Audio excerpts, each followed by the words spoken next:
Welcome, everybody, to the A Little Less Fear podcast. I'm your host for the show, Dr. Lino Martinez. Oh, yeah.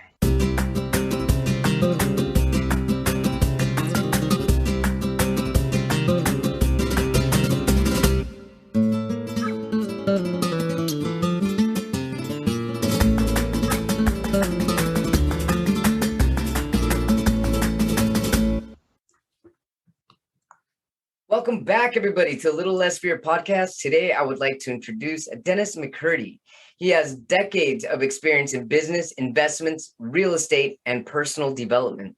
He started from nothing, a small town boy with no college degree, just a desire to succeed, and most importantly, work. He has always been on the learn as you go plan or fire ready aim. He believes that almost everyone can be successful, or at a minimum, more successful than they are, and I agree.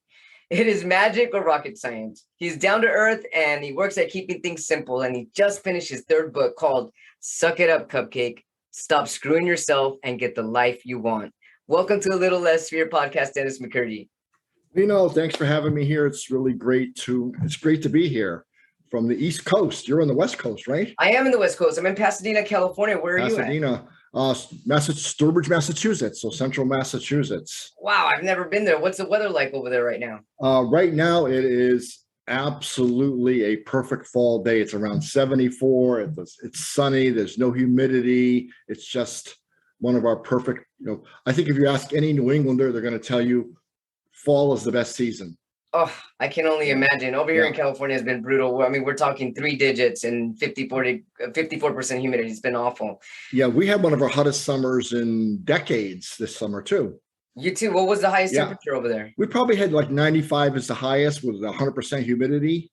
So it's the humidity. The humidity kills you. Dennis, I've never been in 100% humidity. I don't even want to know what that. Well, let's say 99 because 100% it rains. But you wake up in the morning, it'll be 70 degrees. You say, okay, I can live with that. But then it's 98% humidity, and oh my gosh. Oh wow, that's I can't even imagine. Just instant sweating, huh? Instant. In fact, I was born in Monterey, California. Oh, so you're very familiar. Wow, Monterey is beautiful.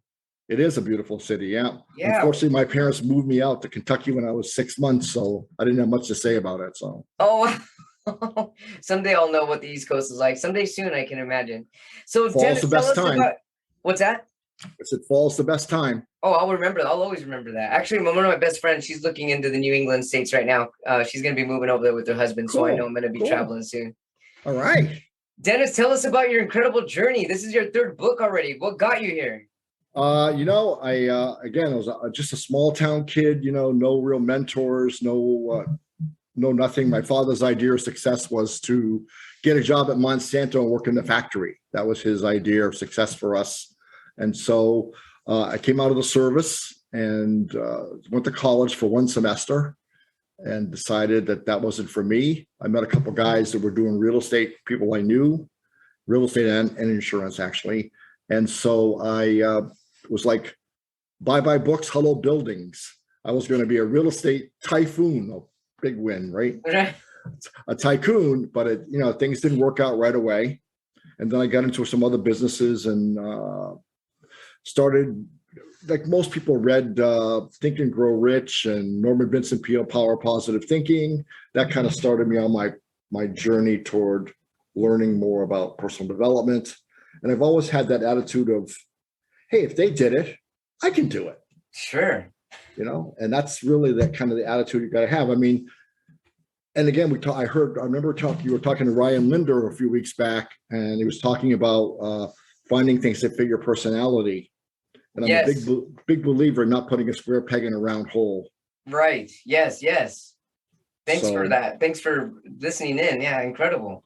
Yeah. So he's, I thought he had made a lot of great points on that whole thing. And I think that people need to, and that's part of the new book, Suck It Up, is to, figure out who you are and then fit yourself into something that's going to work for you. And Dennis, is that how you define personal development? I think how I define personal development is basically, number one, you have to know yourself, who you are, what your potentials are, what you're good at. Uh, and sometimes you have to overcome those negative beliefs that say, well, you're not good at this, you're not good at that, or you can't do any, the stuff, the crap you get, and put that aside and say, okay, here's what I could possibly do. So let me go in that direction. For example, I would never be a computer programmer because I end up being a pipe bomber, if you can say that, because I'd go crazy. It doesn't fit my personality style. Sure. So I mean, I could do bartending. That would fit my personality style. I've always been in sales, so that fits my style. But to do that kind of fine detail work, it doesn't fit me.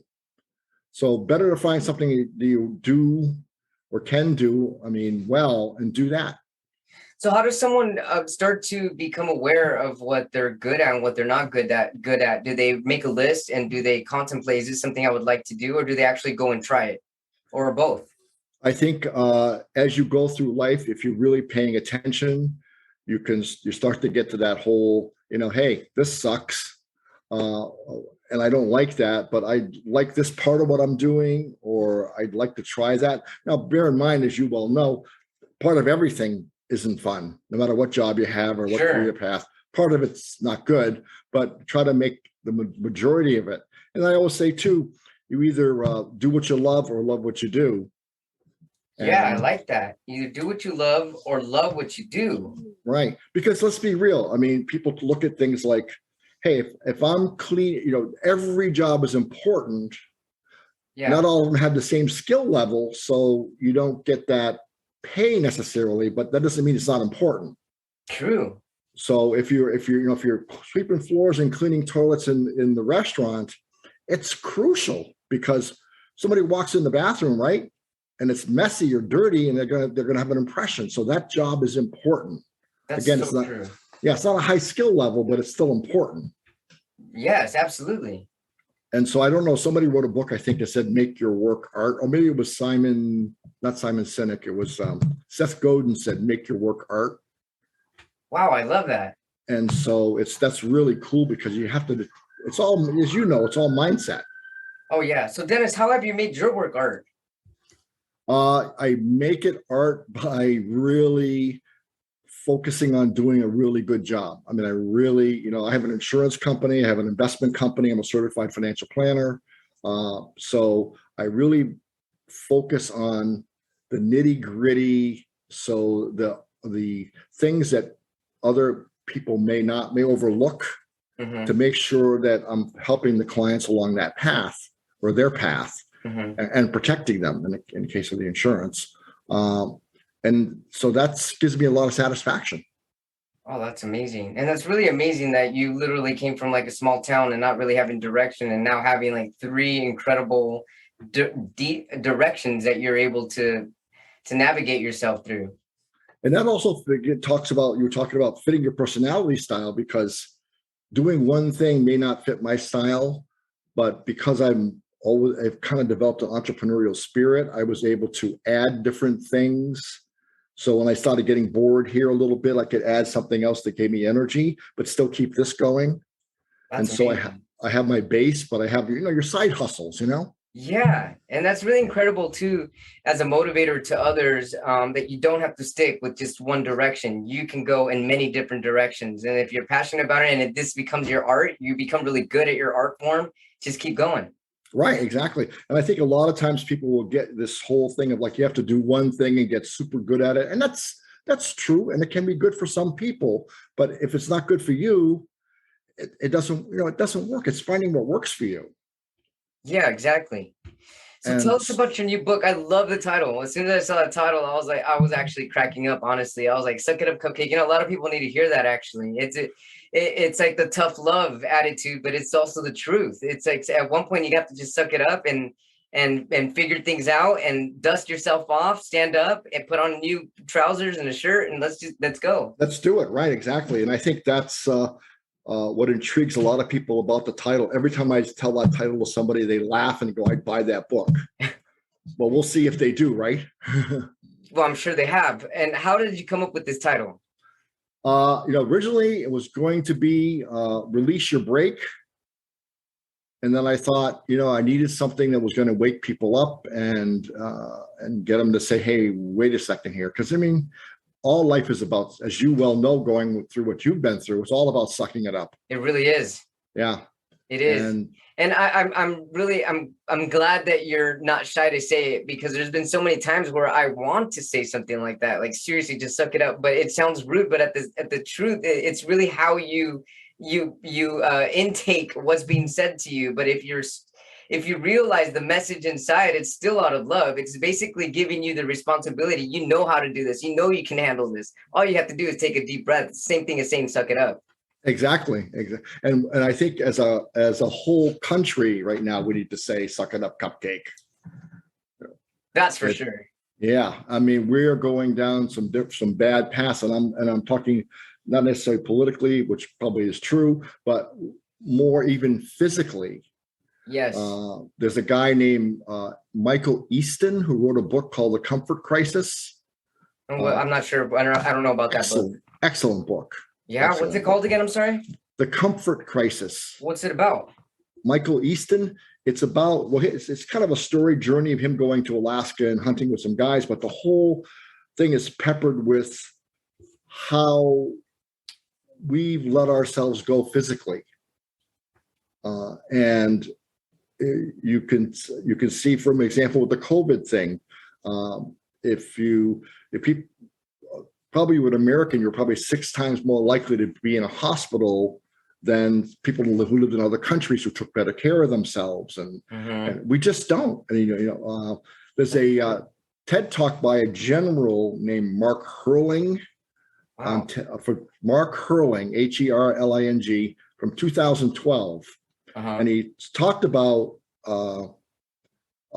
a national crisis, and he was saying a national security crisis. And what he was saying is this, that 75% of the young men and women who applied for military service were rejected. And the number one reason was obesity. And he said, of the 25% that were accepted, only 60% could pass the physical fitness test on the first day, which is a 1 mile run. Now you're talking a 20-something-year-old, a minute of push-ups and a minute of sit-ups. Wow. I'm 72. I could do that. Yeah. Wow. So we need to get physical education back in the schools. We need to get people walking, eating less junk, and sucking it up and taking care of themselves. Yeah, and honestly, also researching for yourself, because a lot of people these days, they really don't know what to eat or what to cook, and everything. Right. There's this really bad ingredients, and we've got all this information online. All you have to do is type it in, and what is organic versus inorganic, what is artificial versus real, and just kind of take responsibility for yourself in your own life, especially for foods are going to make. Yeah, right. What foods are going to make you fat? What's going to make you, like you can do things like eggs and avocado and pistachios, for example. We don't get into the food thing, but that will actually make you feel less hungry. Exactly. Yeah, I had eggs and avocado today, by the way. Yeah, see? And so by eating those things, you don't feel as hungry, but you're getting good fat, good food, and that's what we need to do. A lot of it's the education system too, that's not really teaching the population, the young population, or even college educated people the right way to eat, the things to eat. They're still using, I believe they're barely bringing in this new pyramid, whereas before it just got all messed up. Well, you go to the kids go to school in the breakfast program, the kids who are lower income, and what do? They give them a cinnamon bun. Really?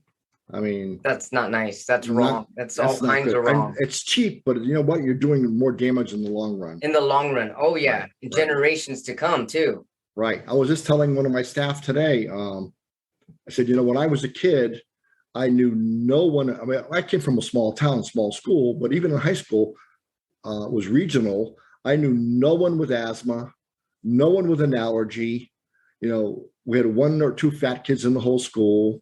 And that's the way it was. Yeah. It's so interesting. It's crazy the way it's changed. But I do see turnaround though. I do see some on social media now. There's a lot of younger generations, people half my age, are starting to educate people about the changes, and people are starting to catch on. I think so. And I think, social media does a great job in helping. This kind of thing, these podcasts like you're doing and these other things are just an amazing resource for people. There are, yes. And thank you, Dennis. So Dennis, let's talk about how people can stop screwing themselves and get the life that they want. Well, I think number one, again, is talking about knowing who you are and really pay. And one of the chapters is called Pay Attention in the book, because it's about paying attention to everything. What do you do? More importantly, what you don't do. Oh, wow. That's true. Because, we can all say, well, I do this and I do this and I do this. And I go like, well, what are you not doing that would move you forward or help you?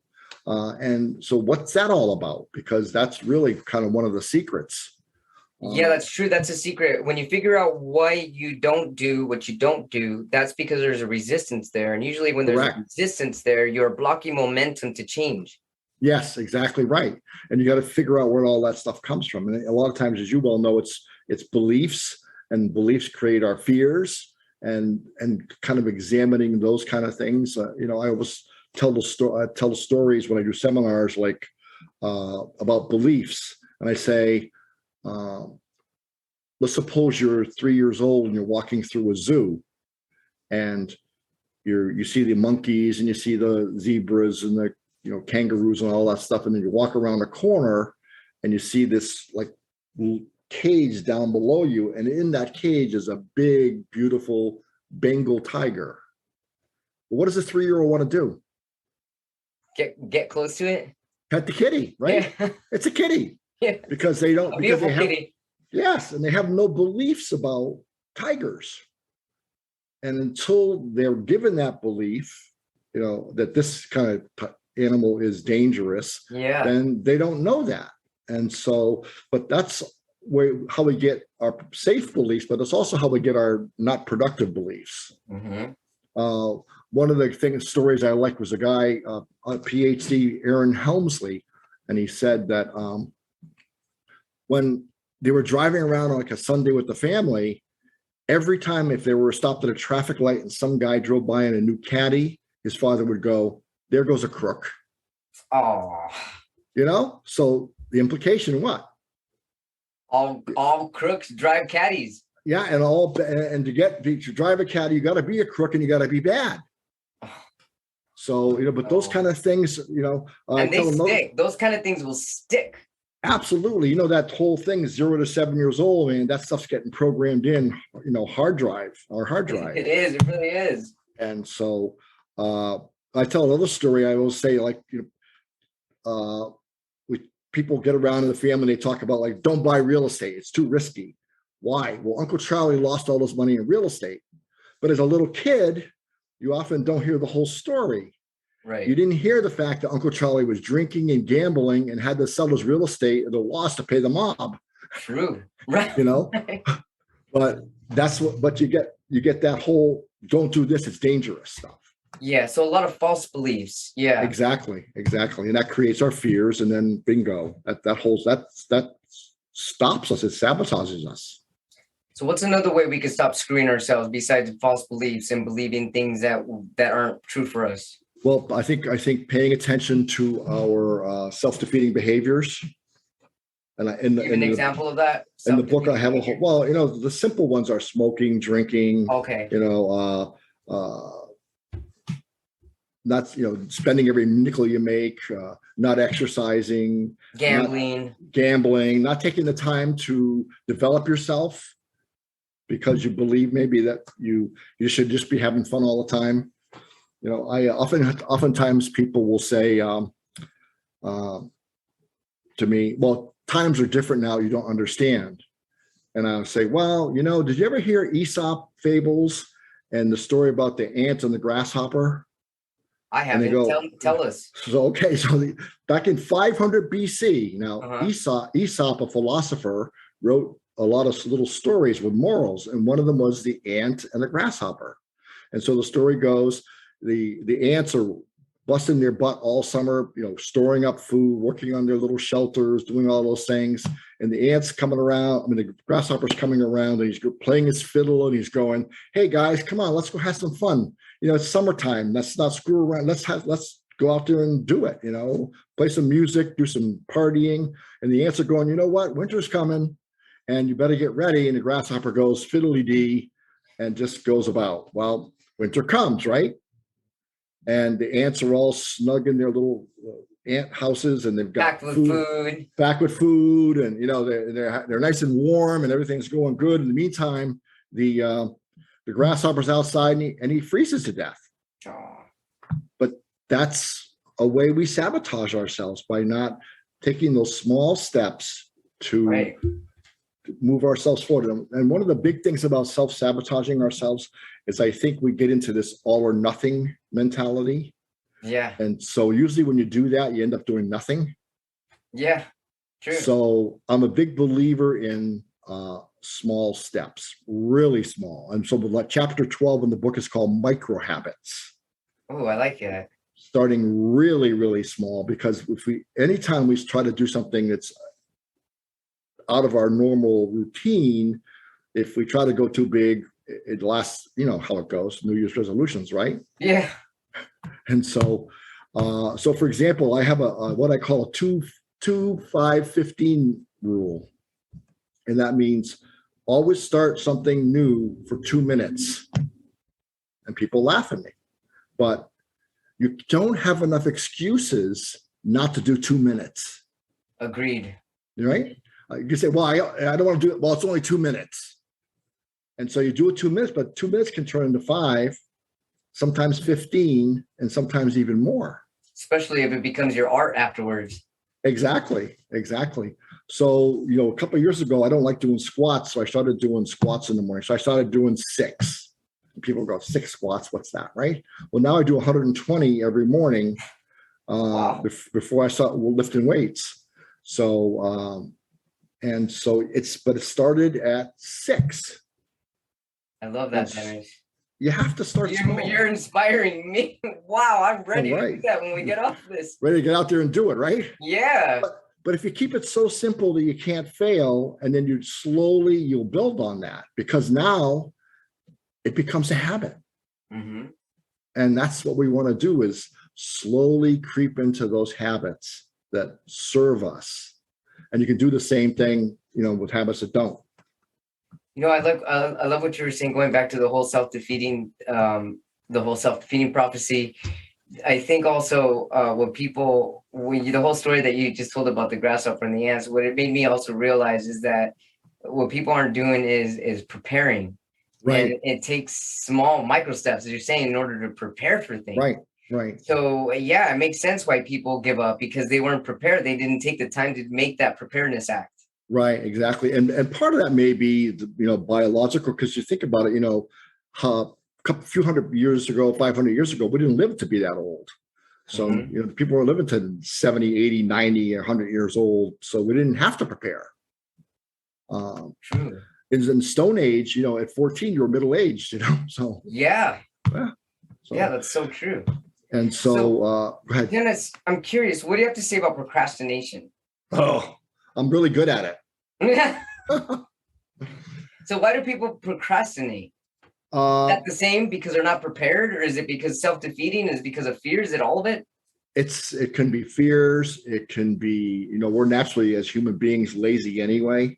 I mean, because our brain wants us to stay safe, make babies, and save energy and protect ourselves. That's what we're here for, And so anytime anything that faces us as a challenge, we're liable to, the brain's going, don't do that, don't do that, don't do that. I mean, on a level we don't hear or understand, but that's what's going on. And so that's why, again, like the 2-5-15 rule, because you do a little bit, you kind of fly under the radar of the mind going, oh, this is going to be hard, blah, blah, blah. And so we don't think long term. And so that's what really, that becomes a real problem for us. And that's why you got to keep it simple, keep it, It's so true. The simplest you keep it in any dynamic part of your life. I mean, the easier life is going to be in general. Keep everything simple. The whole acronym I remember in elementary school, KISS. Do you remember that? Keep it simple, Well, stupid. yes. Well, I have a new acronym called KISSES. Kisses. What? Let me Yes. write this one Yeah. down. What is it? It's called Keep It Simple, Sustainable, Easy, and Supported. Sustainable, easy, and supported. Yeah, supported meaning, people in your life that support you, your goal buddies, your mastermind, accountability partner. I'm a firm believer in I have it in the law of association is that having people in our life that will give us that loving kick in the when we need it. Yeah, I love it. Wow, kisses is great. So I actually have another one I call make sure you have the right gang. Yeah. So it's a goal achieving nudging group. I love that. Goal achieving nudging group. Nudging group. Goal achieving. You've got some incredible acronyms. Well, I've had a long time to work on them. Wow. But that's, when I wrote my first book, I had a friend that she said to me one day, well, just met her, and she said, I want to have a mastermind group. And I said, hey, I want to have a mastermind group. So we got together, and for a lot of people wanted to be in our little group we made, but most of them would show up for 2 times and not come back, or they wouldn't do anything. So I ended up for 7 years, it was her and myself. She and I, we met every month for 7 years. Wow. We set our goals for the month. We wrote them down. We had a copy of each other's goals, and we wrote a check to the other person for $500 payable 30 days in advance. And if they didn't do the goals, the other person got to cash the check. Oh, wow. So it's accountability. That is big time accountability. Yeah. And, at the end, as you go along, it's not even about the check anymore. It's about, I couldn't go to her and say, I didn't do my goals, mm-hmm. And that's what it's about. And that's why that having that gang is so important. Oh, yeah. Whether it be one person or 5 people, it's crucial. I agree. And that really becomes your family as well. Exactly. And you can share it. And I always say they know you enough to know when you're BSing. Yeah. Yeah. So that they say, okay, this is the 3rd time we've heard this. They can tell you, suck it up. Suck it up, Cupcake. Right. Yeah. They can tell you that. Right. And then you need that in your life, Yeah, we really do.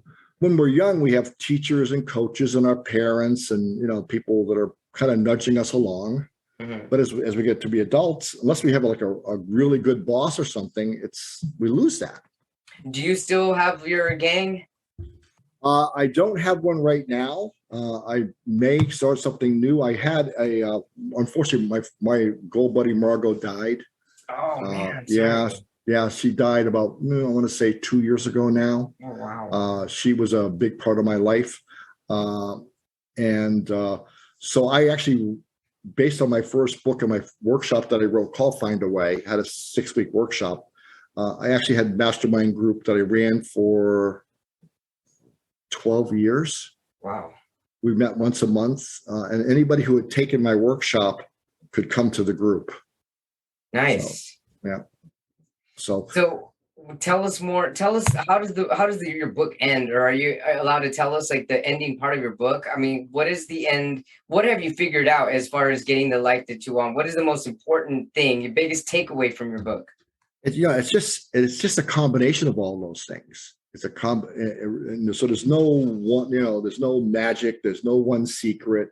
It's all of those little things that add up to make your life more successful. And so it's all these ingredients to make your own recipe. Exactly. And you take a little from here, a little from there, and you kind of mix it all together. But the way it works for you, because if it works for me, but you try my way, but it doesn't work for you, it's not going to be any good. Exactly. So you need to go at your own pace. For example, one of my friends wanted to be an engineer. And so he had a job at a company, But for 17 years, he went to night school and finally got his engineering degree. Wow. So at 51 years old, he got his engineering degree, but also he had 20 years experience as an engineer, doing that kind of stuff. So yeah, it just worked out. So that works out incredibly. Yeah. I think that whole very trite thing you hear, like, life's not a 100-yard dash, it's a marathon. I mean, it sounds corny, but it's true. It's so true. It is so true. And it's like, if you plan your life that way, you can take small steps consistently. And I think that's probably the secret for most people, not everybody, but to just have that steady moving forward. There's an old Chinese saying that says, it's not how slow you go that matters. It's only if you stop. That's so true. And is that why the turtle always wins? I guess, I guess, but it's just, keep going. Pick yourself, I say in the book, F up, get up. And no matter how many times you do, but at the same time, that's why it's good to have your accountability partner or your mastermind group, because they're going to tell you sometimes, hey, you're on the wrong path here, dude. You need to, or you've been down this path too many times, or they know who you are and see who you are, and that's crucial. Yeah, that's also really important, because most people don't listen to their immediate family members. But if you have an accountability group that call on your nonsense, that it's not just your family telling you something, then you really start to believe it. Right. And I think if you have that group, you're committed to that. So you're committed to that process, Yeah. And if you're not, well, hey, you're not going to do it. So I think that, go ahead. No, go ahead. I think that, probably, again, the whole thing is not to read my book or anybody's book. It's you've got to start taking those small action steps, no matter how small. Remember kisses. Yeah, kisses for sure. Kisses. And the last chapter is micro habits, which means, again, it's micro is small. Start small, stay small, but build. I have taken so many notes today, thanks to you. Wow. Dennis, what's something you want the world to know? Something you feel is really crucial and important? They need to pay attention to everything in their life. One of the other things in the book is called the compound effect. So it ties into, everything compounds. So true. So I say in the book, count everything because everything counts. Wow. Count everything because everything counts. Because you think about it, if you say, well, my sales aren't very good. Well, how many calls have you made this week? Or I'm fat. Well, how much exercise did you do? Numbers don't lie. Liars use numbers, but numbers don't lie.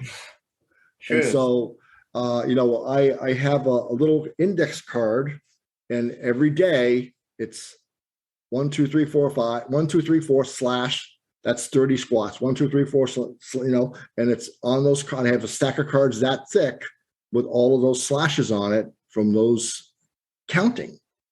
That's incredible. And that's what you have to do. And the same thing when I'm doing my chest or my back or my whatever, it's like 1, 2, 3, 4, 5 / 1, 2. I do 4 sets of 4. I love that. Sets of reps. But you have to count, because you can't lie when you count. Right. You can't, it's the truth. Dennis, you have been an incredible motivator, and you've pumped me up for the rest of the week, probably for the rest of the year. Thank you so much for your energy. This has been amazing. You're amazing. How can our viewers, our watchers, and our listeners find you? They need to get a hold of you. They can just go online to DennisMcCurdy.com, or they can find my book, Suck It Up, Cupcake, Stop Screwing Yourself and Get the Life You Want, on Amazon. It'll be in bookstores soon, but we're working on that process right now. I'm hoping to do an audio book before the end of the year. Oh, that would be amazing. That would be excellent. So, yeah. And I tell your viewers, if anybody reaches out to me, I will respond. Oh, thank you. I believe it. I know you're a quick responder. Thank you so much for that, by the way. Welcome. And so are you. So yeah, thank you. Yeah. So I was surprised to get your thing right just like that. I said, this is the guy I want to talk to. Thanks, Dennis. And I'm glad we connected. We're forever connected now. Thanks so I much for know. your time. I really appreciate it. Hello to the people in Massachusetts. And I hope And when you have you're, an incredible fall that you're already starting up with. And yeah, we're definitely going to keep in touch. and then when you let me know when you're going to come out. Oh, yeah, I will. We'll definitely let you know, Yeah. Dennis. I would love to Yeah. meet you in person. That'd be awesome. It's beautiful around here. We're not in the city. We're out in the country. So it's really nice and quiet, and a lot of wineries and things like that. So I would love that. Dennis, yeah. thank you so much. God bless Thank you. you. And we're keeping in touch. All right. Being on A Little Less Fear podcast. Probably be tuning in for the first time. Don't forget to hit the subscribe button. Follow me if you haven't yet already, and tell your friends and family. A Little Less Fear book is available on Amazon along with Amazon Kindle. Thanks so much, Dennis, and we'll keep in touch. Bye-bye. Thank you, everybody, for tuning in to A Little Less Fear podcast. For more information on my social media pages, you can visit me at www.alittlelessfear.com.